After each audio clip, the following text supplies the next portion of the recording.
Pa evo ja bih se samo osvrnuo na ovo izlaganje gospodina Pernara gdje u biti čas govori da nema smanjenja pa spominje postotke, a onda kaže sada da su to neznatna smanjenja. Radi se, i to je točno navedeno, tako da nema nikakvog zbunjivanja javnosti, radi se o 6 milijuna kuna.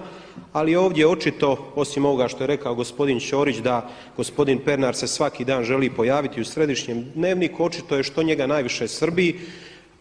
Demagoški priča o tome kako bi stranke trebale smanjiti svoja sredstva za politički rad, a nije odgovorio javnosti zašto pored stranke kojoj je on jedan od supredsjednika Živi zid, zašto je pokušao registrirati novu stranku, znači istog imena sa još dodatkom imenom čovjeka koji je živ, a on je spominjao Stjepana Radića, a Vilibor Sinčić je živ i supredsjednik je Živog zida koji egzistira i koji je, uzgred budi rečeno, registrirana na istoj adresi, znači pokušali su registrirati stranku na istoj adresi kao što i ona stranka koja postoji i egzistira.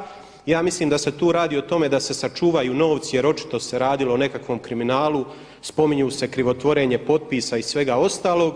MOST ništa nije uzurpirao, ministrica uprave je postupila po zakonu jer se ne smije registrirati stranka koja bi zbunjivala birače. Ako su neki prije registrirali HSP-ove i ostale i tako se ponašali ne baš u skladu sa zakonom, to nije problem MOST-a. Ministrica iz kvote MOST-a se ponašala prema zakonu, a evo gospodin Pernar će očito, jer ga je to jako pogodilo, sve nas ovdje terorizirati s tim kako je ostao bez proračunskih sredstava. Hvala. Gospodin Grmoja govori jednu lažnu informaciju, a ta je da je navodno prije bilo pogrešno, a da je MOST nešto ispravio.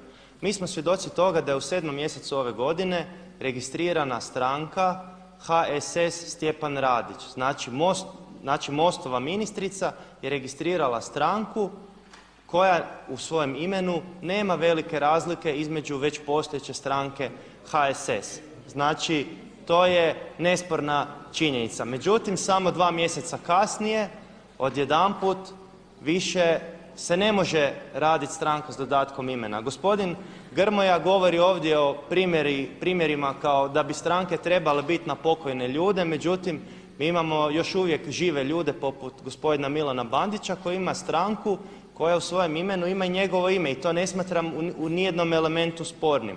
Druga stvar je ta što MOST ne samo znači da je napravio presedan u smislu što je odbio registrirati nama stranku, on spominje, pazite što je zanimljivo, on spominje pitanje adrese, a Zakon o političkim strankama u članku 11.